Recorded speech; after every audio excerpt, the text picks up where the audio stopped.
Nós estamos estudando Joel. Joel fica depois da metade da Bíblia, depois do livro Daniel, Oséias, e depois de Oséias, Joel. O primeiro capítulo do profeta Joel era para falar da ira de Deus sobre a nação de Judá, por estar andando longe dos caminhos de Deus, por ter zombado de Deus, e Deus enviou gafanhotos que devastaram a lavoura. Não bastasse os gafanhotos, Deus mandou uma grande seca que secou até os leitos dos rios. Não bastasse essas duas desgraças, Deus ainda mandou incêndio para as florestas e para o restante da lavoura. E o pessoal estava bem triste com tudo que estava acontecendo. Aí no capítulo 2 de Joel, o Senhor apresenta um sonho. Como seria a nação se a nação tivesse se arrependido? Como seria a nação se ela tivesse voltado atrás nos seus caminhos maus? E com isso, Deus apresenta o dia do Senhor. O dia do Senhor para a nação de Judá seria quando a Babilônia invadisse Judá, Jerusalém, e os levasse cativo para o cativeiro. Mas o dia do Senhor também se tornou um dia do derramar do Espírito Santo em Atos capítulo 2, quando pessoas falaram em línguas por estarem cheias do Espírito Santo. E o dia do Senhor finalmente vai ser quando a igreja for levada para os céus por Jesus Cristo e o homem da iniquidade surgir na terra, enganando todo mundo, exceto aqueles que aceitarem o Cordeiro. E aquele dia do Senhor é inaugurado nesse período, que é um período de 7 anos. É um dia longo, né? 7 anos. Mas que culminará, ou seja, terminará com realmente o dia do Senhor, quando Cristo Jesus retornar e destruir o exército do anticristo e salvar o povo de Israel. Naquele dia, o derramamento do Espírito Santo também acontecerá sobre a nação de Israel, e os velhos sonharão, os jovens terão visões, e será um dia completo para a entrada do reino do Senhor Jesus Cristo. Por isso é um dia de decisão. O capítulo 3 é um dia de decisão, um dia em que Deus decide que Ele vai fazer a limpa, que Ele vai trazer juízo sobre as nações e pessoas que estiverem na terra naquele momento, que zombaram de Deus, zombaram do Cordeiro, e mesmo sofrendo terrivelmente como eles sofrerão, entendendo que a ira é de Deus e do Cordeiro, de modo teimoso, incrédulo e obstinado, eles continuam na sua incredulidade. Nunca diga que Deus é mau. Nunca pense que Deus é injusto. Deus dá oportunidade para as pessoas. É um dia de decisão. É um dia de prestação de contas pelos pecados das nações. E esse dia de decisão também é um dia da virada. A virada do fraco para ele se tornar forte. E o dia da decisão é um dia de compensação para o povo de Deus. Nunca pense que está demorando. Viva a sua vida. O melhor antídoto para monotonia, o melhor antídoto, a melhor solução para quem acha que as coisas são muito lentas e não andam rápida, é trabalhar. Você ficar só na rede balançando, balangando, igual dizia o povo do passado, ficar na rede balangando para lá e para lá, para cá. Parece que o dia não passa, parece que o tempo não passa. Assim também, se as pessoas, se os crentes pensarem naquilo que eles têm que fazer, e tem muito o que fazer, você vai ver como que passa rapidinho, logo você está com o Senhor nos ares. Então nós precisamos entender que o dia da decisão não é da nossa decisão, é a decisão de Deus. Deus é quem decide quando Ele interrompe a história. Não precisa ficar preocupado com, é agora, porque mísseis estão sendo jogados na faixa de Gaza. Não se preocupe com isso. Se preocupe em trabalhar para o Senhor, se preocupe em viver a sua vida cristã. No tempo certo, no dia certo, o Senhor te levará. Você não depende dos dias estarem às portas para você evangelizar as pessoas. Você não depende disso. Você tem que evangelizar sempre que lhe houver oportunidade. Você não depende de saber que está pertinho a vinda do Senhor para se dedicar à oração, à leitura da palavra e à santificação. Você não depende de nada disso. Faça o seu trabalho, dia a dia, com calma, com paciência, com determinação dada pelo Espírito, e segue adiante. E Deus vai te abençoar grandemente. E aí no dia da compensação, você terá os prêmios que o Senhor tem para você. Mas não seja preguiçoso, não. Não seja como as pessoas que têm a pretensão de um dia ser bênção, de um dia santificarem a vida, de um dia trabalharem. Faça isso hoje e faça para sempre, até que o Senhor nos leve. Amém? Amém. Joel capítulo 3, ele começa a englobar nações que no passado fizeram algum mal para Judá. Porque no presente do nosso estudo, tá? São os caldeus. Os caldeus são os babilônios. Mais ou menos os babilônios. Pode dizer que caldeu e babilônio é a mesma coisa, tá? Então no momento são eles. Mas no passado a nação de Israel sempre sofreu com a vizinhança. Ter vizinho ruim é a pior coisa que tem. E a nação de Israel sempre teve vizinhos ruins. E por isso Deus vai trazer também a compensação para essas nações que fizeram coisas horrendas, coisas terríveis com o povo de Israel. Israel aqui no caso Judá. Vamos ver então capítulo 3 de Joel, o dia da decisão. O dia da decisão será um dia de prestação de contas pelos pecados da nação de Israel e também das outras nações. E não vamos pensar que esse texto ficou lá para trás, porque serve para nós hoje também. O Senhor diz que há um dia da visitação para a igreja, quando o Senhor vem trazendo sofrimento para dar uma peneirada na igreja, né? Então o dia da visitação ele pode chegar para você a qualquer momento, para abalar a sua fé ou fortificar a sua confiança no Senhor. Então vamos sempre ficar atentos para o dia da decisão, o dia da visitação, e esse dia é hoje. Hoje é esse dia. Versículo 1.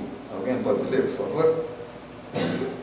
Quanto eis que naqueles dias e naquele tempo em que removerei o cativeiro de Judá e de Jerusalém.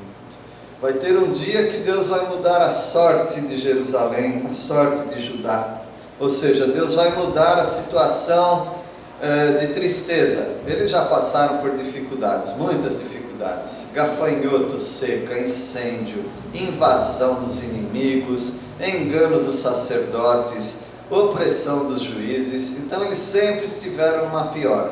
A nação de Israel é uma nação teimosamente sobrevivente. Deus tem mantido essa nação, mas que essa nação tem sofrido, tem demais, muito, em todas as épocas, desde da escravidão do Egito, que foram 420 ou 430 anos, e aí se a gente vai passando, correndo a história, você vai ver que a nação de Israel teve alguns momentos de glória, mas muitos momentos de aflição. Muito parecido com você.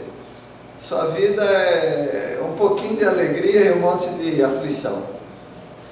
Então, o escritor Eclesiastes não está errado dizendo: goza a vida, coma bem, faça coisas que você goste, agrade-se com a mulher da sua mocidade, mas saiba que essa vida é uma vida de muita aflição. Muita aflição com umas pitadas de alegria. Mas para o crente é assim também? O crente não está sempre alegre? Não, o crente é a pessoa mais sofredora desse mundo. O crente está sempre sofrendo. Sempre. Ele está sofrendo porque ele entende que ele é pecador. Ele queria fazer mais para o Senhor, mas não dá. Nossa natureza não contribui. A nossa natureza não ajuda, que é uma natureza pecaminosa. A gente sofre zombaria, alguns sofrem perseguição. Nós sofremos também pelos pecadores incrédulos. Nós sofremos pelos crentes desviados. Então, se quer ver um exemplo de pessoas sofrendo, é crente. Crente que anda com Deus, crente sintonizado. Crente fora da sintonia, só alegria. Então, nesse mundo nós temos muito disso. Mas Deus vai mudar a sorte. Deus vai trazer alegria plena para nós, assim como vai trazer para a nação de Israel. Nesse dia, quando Deus trouxer a salvação para o povo, vai mudar o coração do povo não vai ter mais inimigos, o povo vai louvar ao Senhor sem esses fariseus em cima deles, tentando enganá-los. Eles não vão ter mais aquela dureza de coração tão comum entre os judeus. Deus vai mudar tudo isso daí. Versículo 2.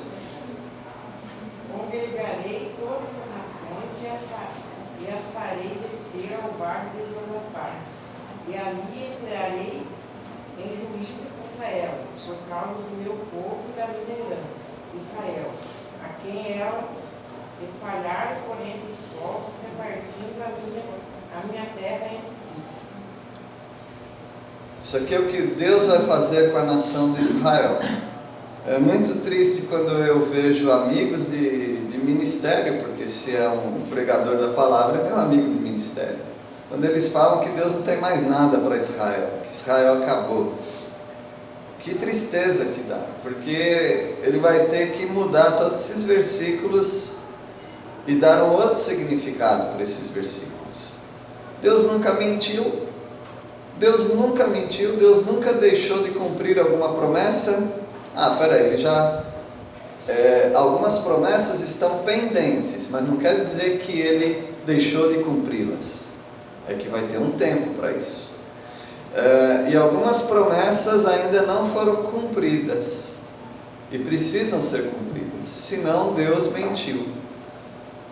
Mas Israel pisou na bola, Israel falhou. E desde quando essas promessas têm a ver com a fidelidade de Israel? Deus olha para um lado, olha para o outro, não tendo por quem jurar, ele jura por quem? Por si mesmo. E ele diz que enquanto houver leis fixas no universo, ele não abandonou o povo dele, Israel. Enquanto o sol nascer, se pôr, enquanto houver as 4 fases da lua, enquanto houver o giro da terra, enquanto houver essas coisas, Deus não abandonou Israel. Deus fez essa promessa para Abraão, Isaque e Jacó. Não tem nada a ver com você. Quem é você para falar que não existe mais Israel? Não foi com você que ele estava falando.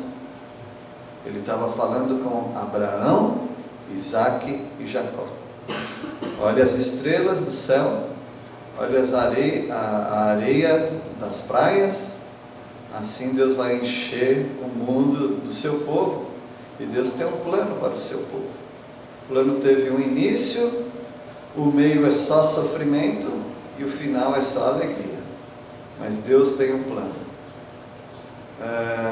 Se Deus pode fazer isso com a oliveira, o que Ele pode fazer com o zambujeiro?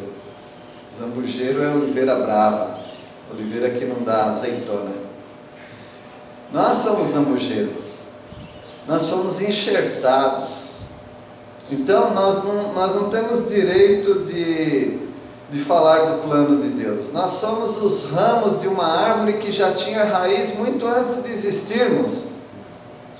Nós comemos do prato do povo de Deus, Israel. Como que nós podemos falar que Deus não tem plano para com Israel?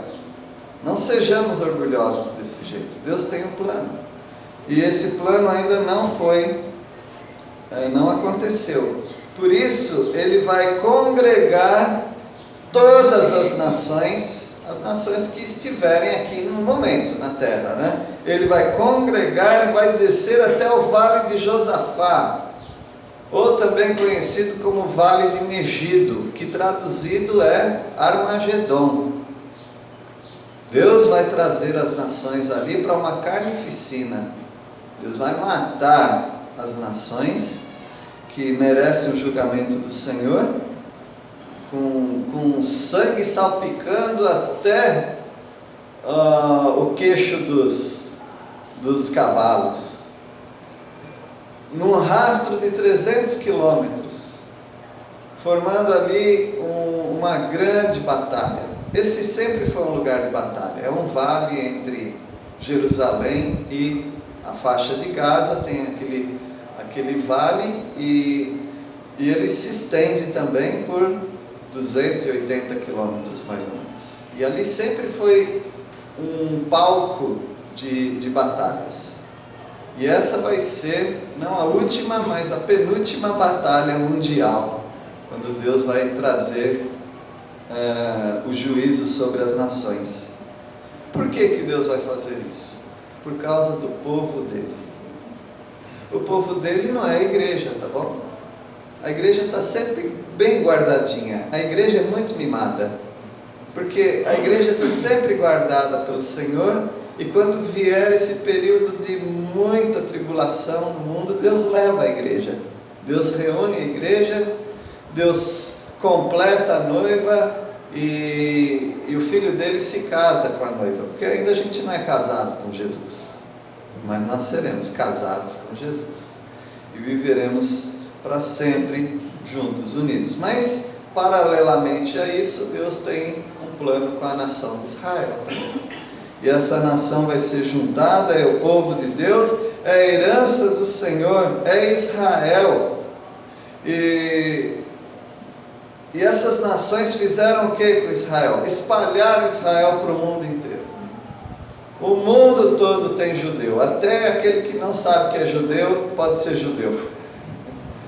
Um dia Deus vai trazer de volta as genealogias judaicas para as pessoas saberem que são do povo de Israel, né? E essas pessoas formando a nação de Israel, espalhadas entre os povos, tiveram suas terras repartidas. Depois houve uma entrega, uma devolução de terra, de um pedaço de terra para Israel. Israel está lá desde 1948. Israel tem um coração tão treinado para ser peregrino, forasteiro e escravo, que Deus falou: não maltrate os estrangeiros. E em 48, quando a nação de Israel entra na sua terra, dada pela ONU, né, por iniciativa da Inglaterra e pelo voto Minerva de Camargo Aranha, um brasileiro, brasileiro fazendo bem para Israel, pelo menos uma vez na vida, né? Ganhou aquele território. Aí vieram os povos do mundo árabe, sempre perseguidos, porque eles matam uns aos outros, isso aí não é novidade nenhuma, né? E aí eles pediram acolhida para Israel. Israel falou, sejam bem-vindos. Israel começou a assentar todo mundo árabe ali, chamados palestinos. E agora eles querem matar Israel. Então Israel sempre foi assim, sempre sofrendo. Mas Deus está prometendo que Ele vai juntar as nações que são contra Israel, que fizeram essa maldade com o povo de Israel, repartindo as terras, roubando tudo. Até hoje existe um site em inglês que, se você tiver algum quadro, algum piano, alguma joia que foi de algum despojo do judeu na Segunda Guerra, você tem por obrigação moral devolver isso. E aí você preenche o formulário e você devolve. Foi vendido um quadro para mim da época do Holocausto, chegou até mim e eu estou devolvendo isso daí. Você não ganha nada por isso, você devolve porque não é seu, né? Pagou porque quis, né? Porque era roubado. Roubaram muitas coisas do Israel. Oswaldo Aranha? Não Camargo, né? Obrigado. Oswaldo Aranha. Obrigado. E aí essas nações fizeram tudo isso com a nação de Israel. Versículo 3, alguém pode ler? Lançaram sobre o meu povo e deram meninos por meretritas e venderam meninos por vinho e beberam. Então eles roubaram jovenzinhos de Israel em toda a história e deram esses meninos como prostitutos cultuais, porque naquelas religiões do passado e talvez até de hoje, né, eles usam a prostituição como uma adoração. São os prostitutos cultuais, prostitutas cultuais. E eles venderam essas crianças. É muito interessante que surgiu aí um filme chamado O Som da Liberdade. Não sei quantos já tomaram ciência desse filme. É um filme muito corajoso, um filme impressionante. E pela primeira vez na história aí, é um filme que, se você quiser, você pode assistir de graça. Você pode ir ao cinema, você tem que entrar num site, preencher e aí você ganha o ingresso. Por quê? Várias pessoas muito ricas nos Estados Unidos, no mundo inteiro também, eles vão ao cinema e compram outros ingressos para ficar lá numa reserva para aqueles que queriam ir, mas não tem dinheiro para ir. Eles falam, todo mundo tem que assistir esse filme. Aí a pessoa pode preencher e vai no cinema com seu ingresso pago. Por que eles querem isso? Porque algumas pessoas se preocuparam com o tráfico de crianças. O tráfico de crianças tem sido algo muito grande. Eles têm colocado a culpa na seita satânica. Bruxaria, seita satânica. É nada. Prostituição mesmo. Crianças sendo colocadas dentro de containers e indo para outros países aí. Muito cuidado com as suas crianças. Eles estão sempre de olho para roubar as crianças. E com isso, então, nós vemos que esse pecado de tráfico de crianças para prostituição é muito grande. Muito grande. Então, e é algo bem antigo. E eles falaram que está quase o mesmo rendimento de drogas, né? Eles falam no filme, inclusive, né?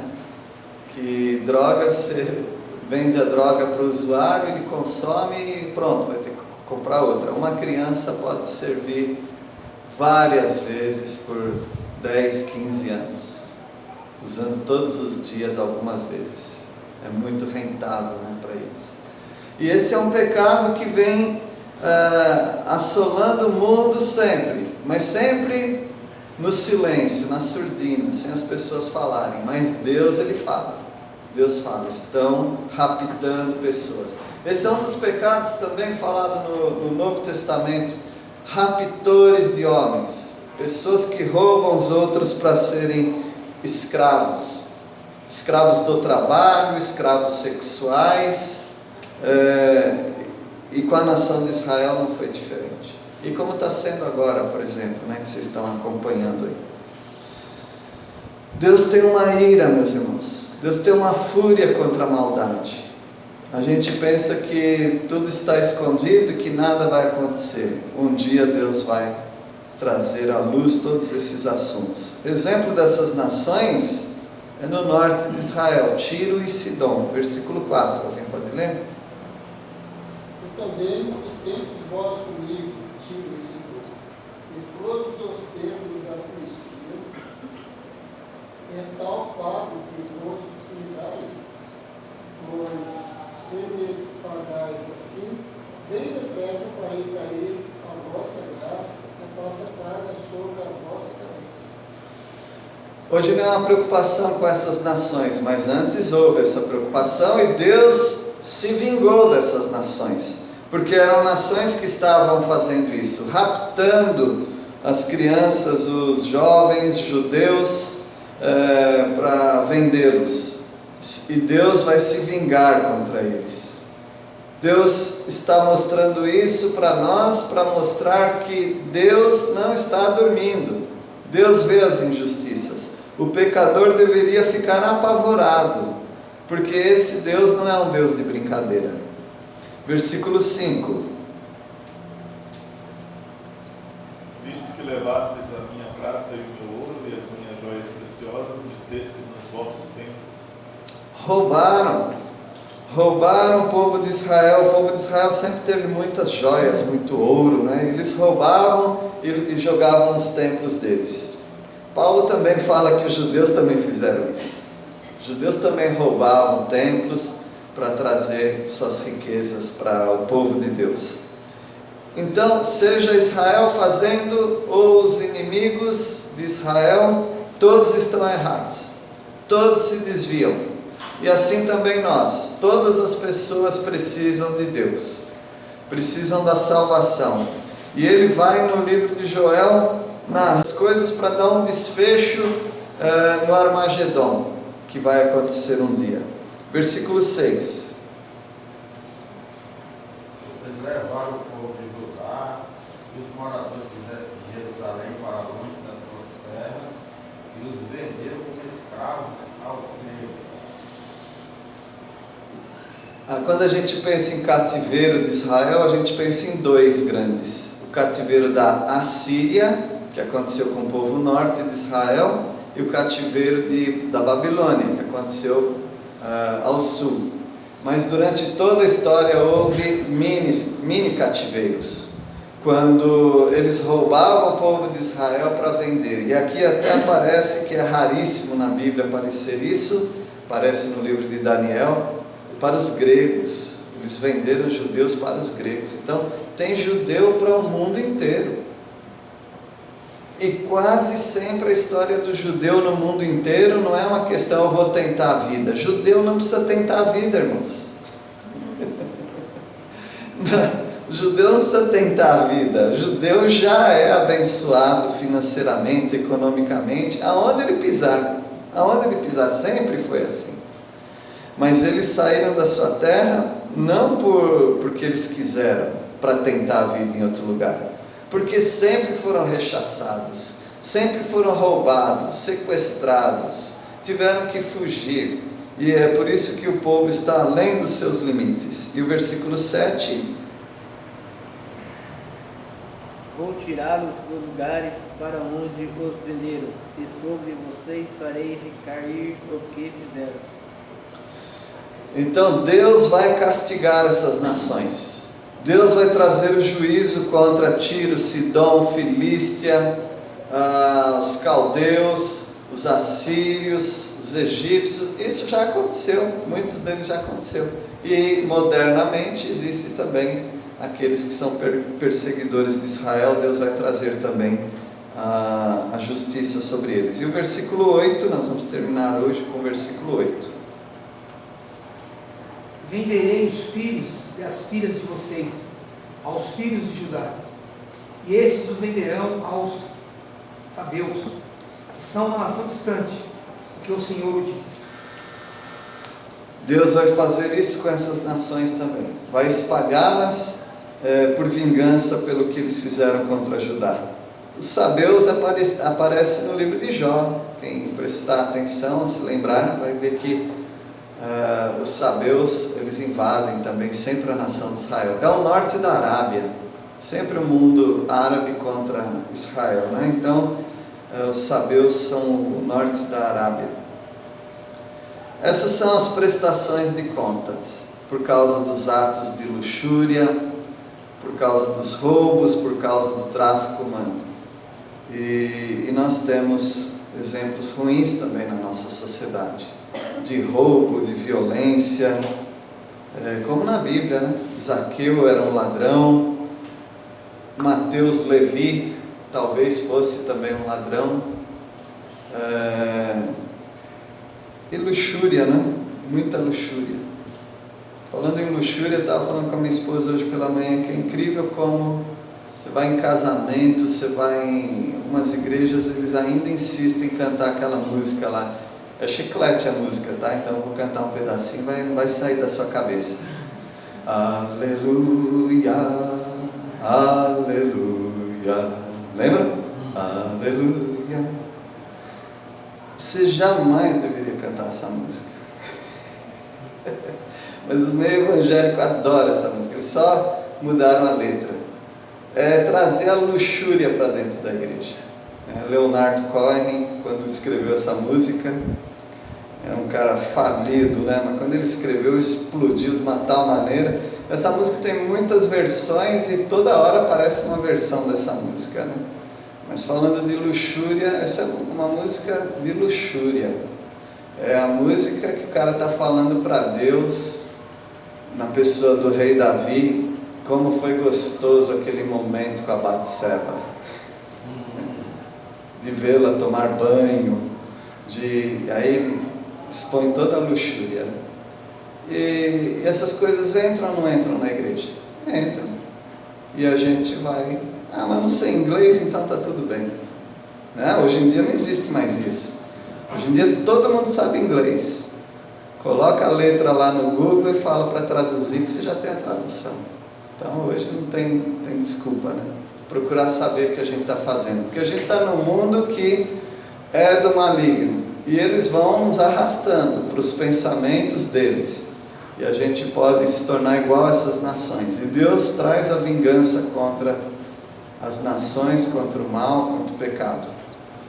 O Senhor nos abençoe, tá bom? Aqui ficam 2 ensinos. Se você está nessa ainda de que não existe Israel, Deus não tem plano para Israel, melhor você rever seus conceitos, porque senão você está contra o povo de Deus. Não precisa ficar enciumado. Deus te ama, a igreja, como Deus ama Israel. O coração de Deus cabe todo mundo.